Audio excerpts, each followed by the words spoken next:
Hello everybody, welcome to Rogue Week. I hope you've been enjoying it. I am here with Eric for one of Eric's ideas, which was how to make the Rogue class easier to play.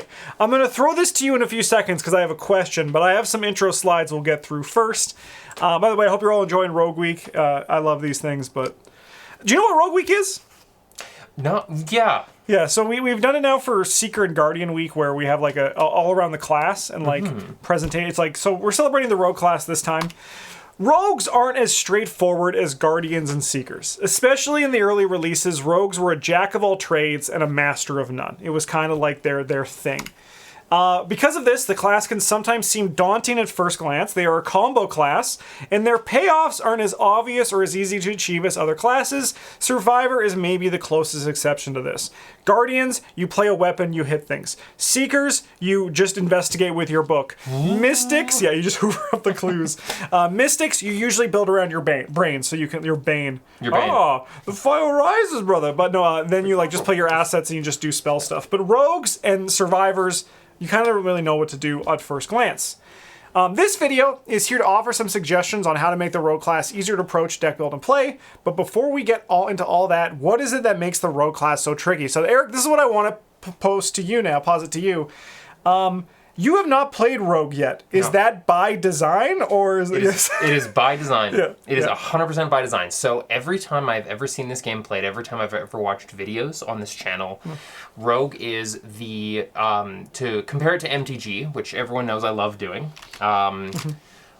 Rogue to me is the 3-color blue predominant deck. It's the deck that is, it's the type of deck you build where you're like, oops, no creatures, and it works somehow. Yeah. And you're like, you're not playing Magic right. I need you to stop. Yeah.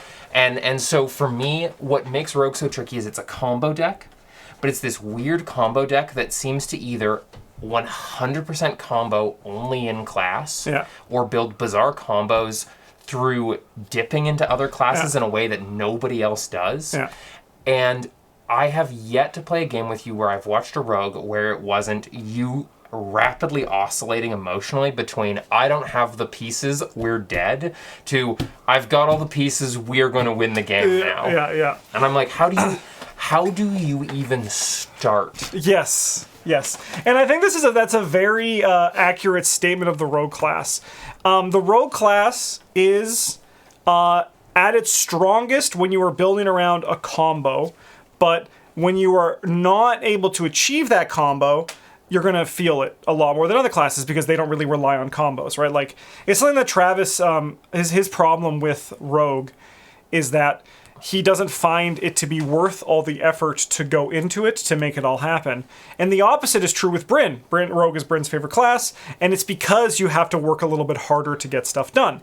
At this point now, Rogues are strongest, I think the strongest class overall, when you're able to get all your pieces online. However, I think the Rogue class is still very strong on like the simple basic thing. So what my goal, to go off Eric, is to present some tips on Rogue decks, or like Rogue ways to take the Rogue class that does not revolve around building extreme combos. Yes. And then we're also going to shout out, I think like 12 just like staple cards that are just really strong that you can like just use as just general stuff. Because the reality is while the Rogue class is a combo class, it doesn't mean that's the only thing you have to do. They have like some things that you can do as well. However, with that said, it's always going to be a little bit fragile because you still, even in these things where you need less, you're still going to need a little bit more than everybody else. That's just the nature of the class. But that's why they have extra actions built into their pie, because they are, it's like the idea is to kind of like make up for that. All right. With all that behind us, let's get to the tips. Tip number 1, treat the Rogue investigators as any other traditional statball investigator. Statball, if you don't know, is when you just make your important stats really high. In Rogue, that is generally foot and then either book or fist. That's kind of just like generally how it goes. So these are two examples that I actually do quite often in my rogue decks. One, because it's very powerful, but also because you don't need to think that hard. And that's either Finn Edwards and Trish Scarborough with Lola Santiago as your ally asset. Lola gives you +1 book and +1 foot, the two stats we care about. Finn and Trish both have 4s, so they're going to become 5s, which means now with Finn and Trish, you can also just investigate normally. But then when you use lockpicks in addition to that, so lockpicks is a very standard rogue investigating tool. It happens to 3 supplies. If it has no supplies, discard it. As an action, you get to exhaust lockpicks and investigate. Add your foot value to your skill value for this investigation. If you do not succeed by at least 2, remove 1 supply. So you're going to be investigating at 10 once a turn, which means that you can then pass a high shroud location, or alternatively, just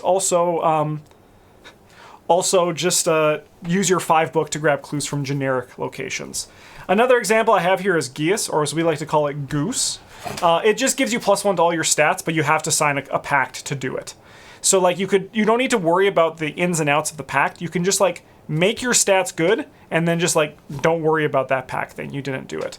And that's what I really like about Lola, is because she's just a good card. She's really good at just like doing that. So you can just like build statball.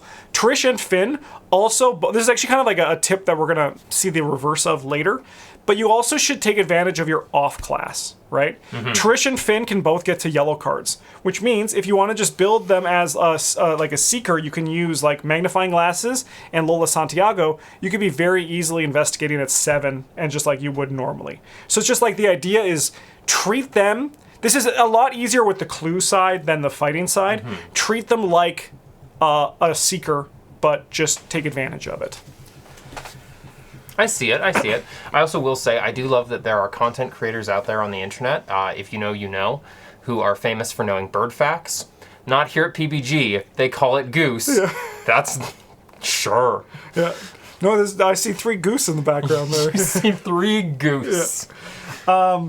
The other thing too, so the secret to the rogue class, and this is going to kind of like be like a theme throughout all of this, is that you get better when you start to put your ground floor in. So consider this your ground floor, but then have ways to take advantage of it. And that's kind of like with the rogue class, where like the combo thing comes in. So for example, with lockpicks, say you're investigating at 10, there's a huge archetype in the rogue class that cares about succeeding by 2 or higher.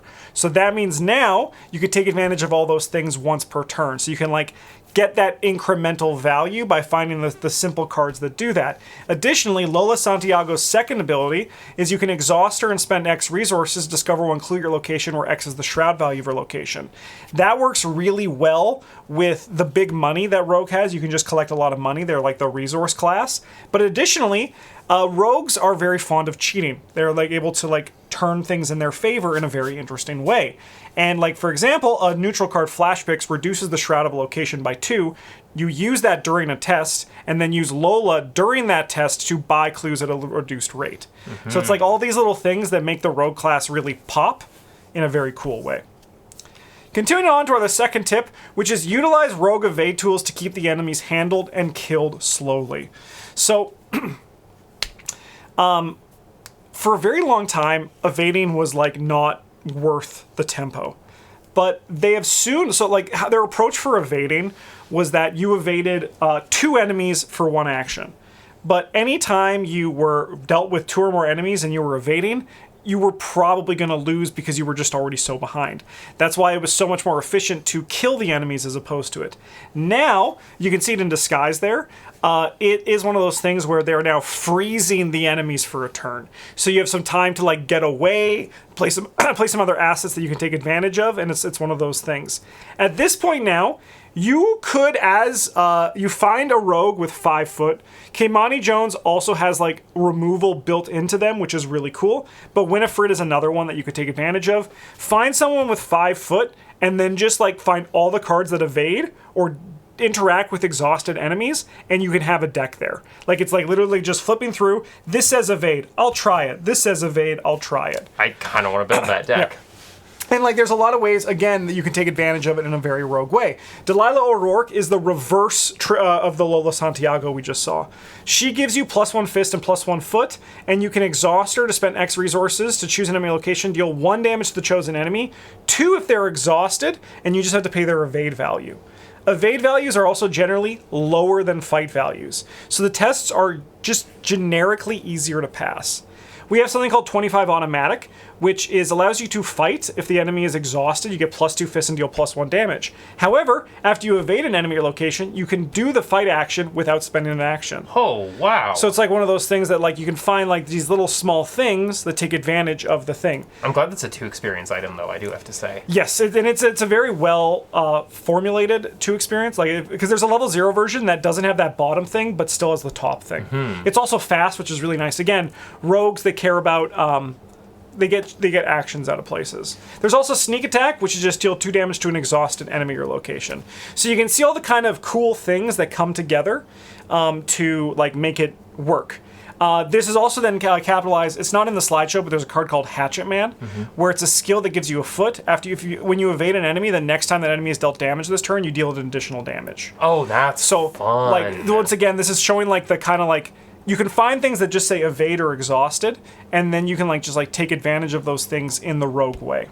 So like this, early on, if you have a smaller collection, in general, rogues are going to be a little bit tighter, right? They benefit the most from the biggest collection, in my opinion. And like this one is a pretty easy one to put together. Just anything that says evade or exhausted, and you'll probably be able to put a deck together.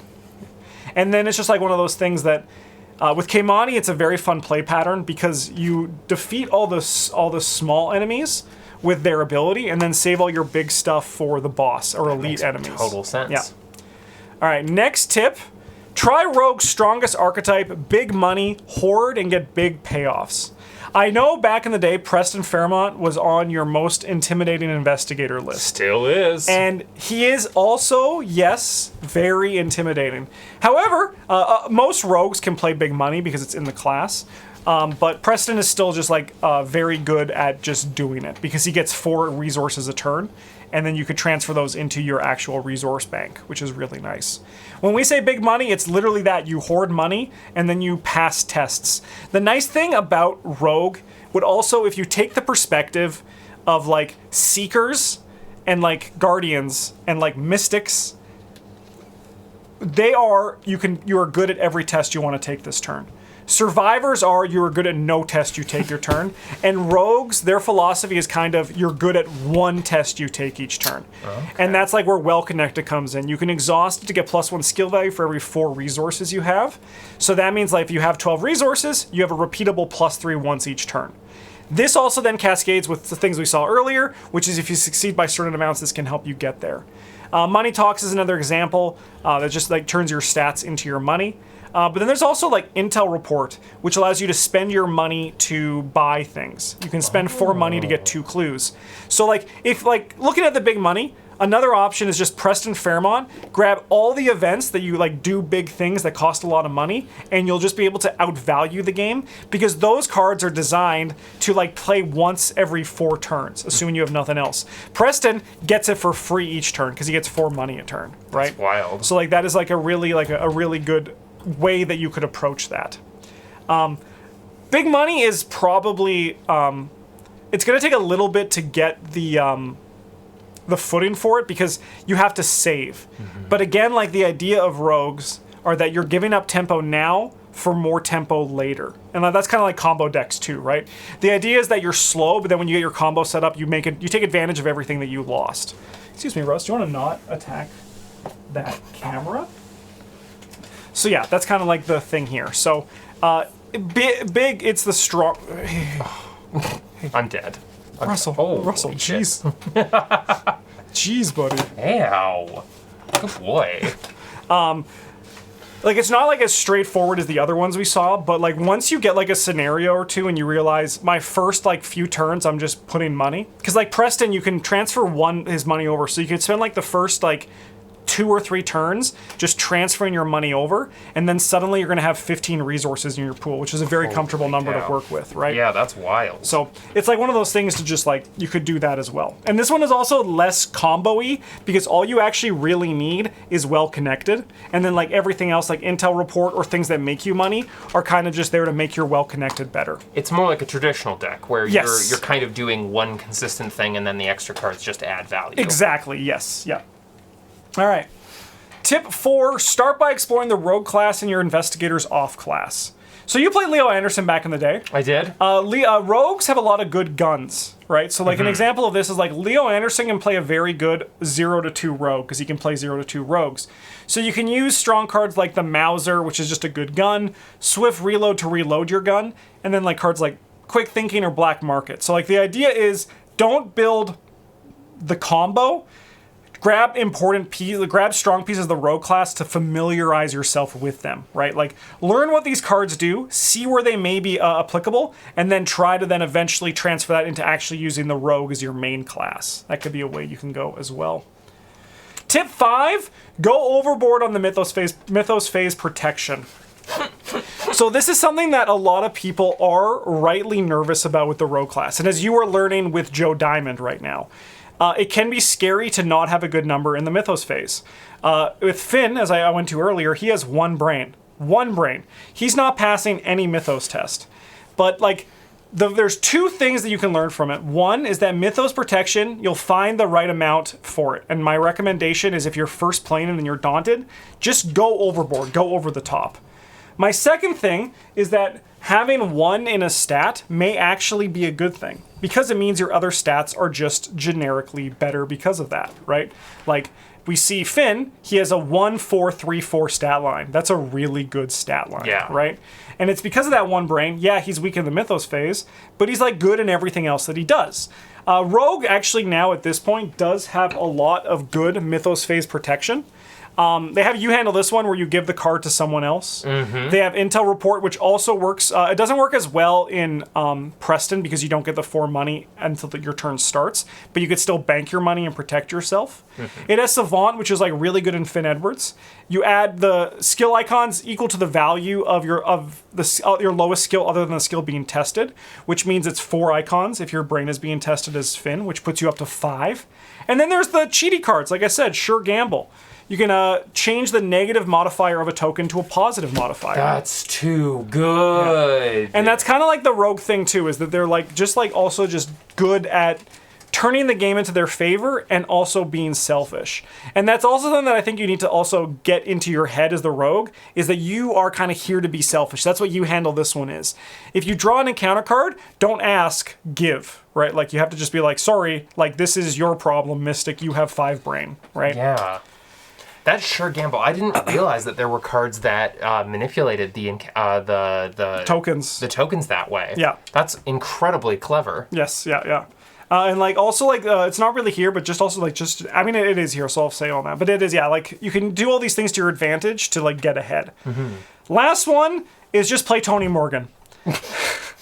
Tony Morgan is a Guardian rogue. So, like, you know how I had earlier? He's just in your jacket, okay. Yeah, he's just you know how I had, like, Trish and Finn as, like, the cloovers that are just, like, good? Yeah. He is the fighter that's good. Like, look at that stat line. 2, 3, 5, 2. So go overboard in Mythos phase protection, and then play all the rogue weapons. So, like, for example, Switchblade here. You get +2 fist for this attack. If you succeed by 2 or more, this attack deals +1 damage.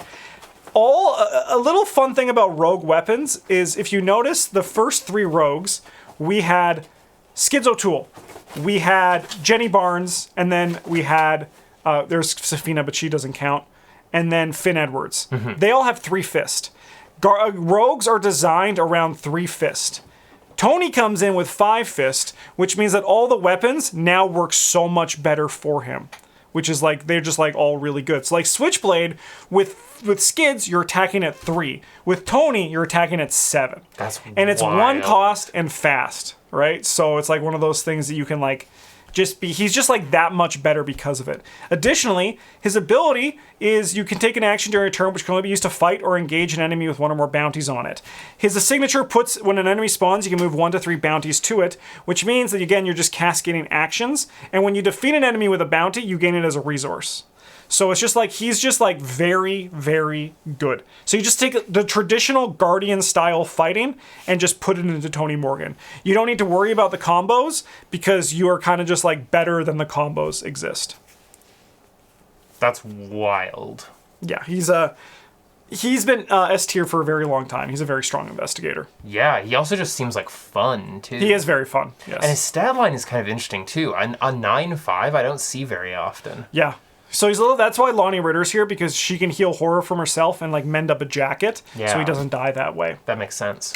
All right, with all this, it's also important to remember that the Rogue class, like any other class, has a lot of powerful cards. While Rogue is rewarded highly for synergy, there are also a lot of cards that are just really good, and here are a few to consider, just like fit up in your deck, and they don't really care about like, they're just like good, powerful cards. Easy Mark. It's a myriad card, so you get 3 for 1 experience, gain 2 resources, and draw a card. After you play Easy Mark, play another Easy Mark from your hand at no cost. So like you can cascade them, but they're also like an okay rate to just play as a card as well. Lucky Cigarette Case, you see me play this card all the time. It lets you just search the top by X for you succeed by. So again, you see that Rogue Succeed thing. Faustian Bargain is just good economy, right? I love Faustian Bargain. There's, I mean, the Regulus man there, of course. Yeah, that's very much true. But yeah, like it's just one of those things that you can just, it's just like bombastic economy. So you like just put that in and don't worry about it comboing with anything else. So for 1 experience, Easy Mark is literally a better emergency cache. Yes, yeah. If you don't need those 3, I mean, that's the thing about like that's the nice thing about rogues too. Like they outclass emergency clash pretty quickly. Yeah. And like the nice thing too is that Easy Mark is such a great card because for 1 experience you get 3 cards, which means you get to make your deck generally better that much quicker. Yeah, that's wild. The rogue class is also like the experience class. Their like whole arc, like the big part of their class is that their upgraded cards are so good. Yeah. British Bulldog is just a good gun that lets you fight with your foot. Right, so like if you're an evade investigator, you can also just use this to fight. Dirty Fighting, while attacking, parlaying, or attempting to evade an exhausted enemy, you get +2 skill value. And then after you evade an enemy, exhaust Dirty Fighting, take a fight action against that enemy, ignore the aloof keyword for this attack. So it's like that same thing like the 25 automatic, where you can turn your evade actions also into fight actions. With the 25 automatic, you can take 2 actions when you evade an enemy, because they both trigger. So like that's like an example of the rogue, how you put all the pieces together, they can really sing. Eon Chart, you can exhaust it just to take one of the following move, evade, or investigate actions. Like just a good, fine card for you to put into your deck to consider. Janae Beauregard, she gives you +1 book and +1 foot. That's a combination that's really good. You also see that it's a share with the Seeker class. During your turn after you move, exhaust or move a clue or a non-elite enemy from a connected location to your location. Clue and enemy manipulation are very powerful things. Yeah, that's wild. That's a great power. Yeah. Haste, after you perform the same type of action twice in a row, take another action of that type, put it in Tony Morgan, fight an enemy, get a free fight action. And you then you also can spend like your bounty. So for 1 action, you can get 3 fights, which is really impressive, like one of your actions spent. This also works well with investigating, all that kind of stuff. Just a very powerful card. Leo DeLuca, he's just a classic core set ally. You just take an additional action during your turn, right? So you make up for your slower beginning by just having more actions on the game in the long term. Be aware he does cost 6, so you don't want to play him and then immediately lose him. That's very, very bad. But that does become a lot softer with Faustian Bargain. It makes it a little bit easier for you to take all that. Janae Beauregard is basically just a pocket Luke Robinson. Yeah, in a way. She's very powerful. She was tabooed to be 5 XP. I can't believe they released her at 3. Yeah. She's very powerful. That's wild to me. Yeah. All of these cards are insane, too. Even Leo DeLuca, like, what a sleeper card for your first core set. Yeah, he's just it's as Bernie used to say, 33% more turn is good, right? Yeah. Like, it's just very good. Lucky Cigarette Case level 0 is also still very playable. It's just after you succeed the skill test by 2 or more, exhaust Lucky Cigarette Case, draw 1 card. We have Pickpocketing 2. It's fast. After you evade an enemy, exhaust Pickpocketing, draw a card to gain a resource. If you succeed by 2 or more, do both instead. So imagine this with Keimani, that deck I showed earlier. You evade an enemy, have 2 of these out. You get to draw 2 cards, gain 2 resources, just on top of everything. So it's like one of those things that they're a combo class, but they actually also have an incredible amount of value in their kit as well. Well, and this is also a card you're playing fast. Yes. On top of that. So you don't even need to spend an action, yeah. So it's like all these things that you can kind of just see when you take out of the combo and like all that kind of looking at like what the deck does in the individual cards, you can see, oh wait, these are actually like kind of pretty powerful. Yeah. There's also breaking and entering, which is a very strong level 0 card. You investigate, add your foot to your skill. If you succeed by 2 or more, you may automatically evade an enemy at this location and does not provoke attacks of opportunity. So breaking and entering, I love this card because I think it sums up so much of the rogue class. You are adding your foot to your skill. You're succeeding by 2 or more to get a positive effect. You are evading an enemy. So those are all things that are just like really nice things to have. And it's one of those things that I think is just like a perfect reason for why the rogue class can be so powerful, because their effects are usually jam-packed with goodies. But also, just to be clear, I just want to confirm with breaking and entering, because for 2 experience, am I reading correctly that last sentence means this action does not provoke attacks of opportunity. Succeed or fail, it doesn't provoke attacks of opportunity. Correct, yeah. So this is also just a card that you can use in, say, a final scenario or when you're dealing with a massive boss. Just be like, yeah, I'm just going to pick up the last clues I need to. And then evade it, yeah. Yeah. And also, like, so if, say, for example, the enemy's not engaged with you. You just evade an enemy at this location. So say you had an enemy and you're like, I don't have my gun. Me as the rogue, I could play this card, grab a clue, and evade that enemy so you have some time to get that done. That's wild. Yeah. Yeah. Wow. That's it. And finally, as always, the best case is to learn just learn the class by trying stuff out and seeing what works and what doesn't, right? Hopefully that's like these cards have given you like an idea, this is to you and the viewers, of what you can do to approach the rogue class. Is there anything that jumps out to you that you want to try here? Honestly, I really want to try a simple rogue. Yeah? I love the idea of a rogue that either just does all evade. Yeah. Or I love the idea of starting the rogue class. Because my biggest fear anytime I jump into card games is like, okay, this is the combo color, this is the combo deck, this is the combo style. And you're like, if I don't understand the game system, I don't know how to combo efficiently or effectively. Yeah. And so knowing that you can play rogue with just good quality cards and then start feeling out those combos and start feeling out those pieces yourself feels so strong as new player tech. Yes, yeah. Yeah, wow, that's great. Well, awesome. I'm glad that was good. It was a great idea. I think that this actually might also be helpful for new players as well, which is sick. Thanks for watching, everybody. Thanks for the idea, Eric. And if you want to watch more, get ready, because we still have, I think, 4 Rogue Week videos coming your way, so stay tuned for that. Thanks for watching, everybody. Have a good one, and as always, a GG's.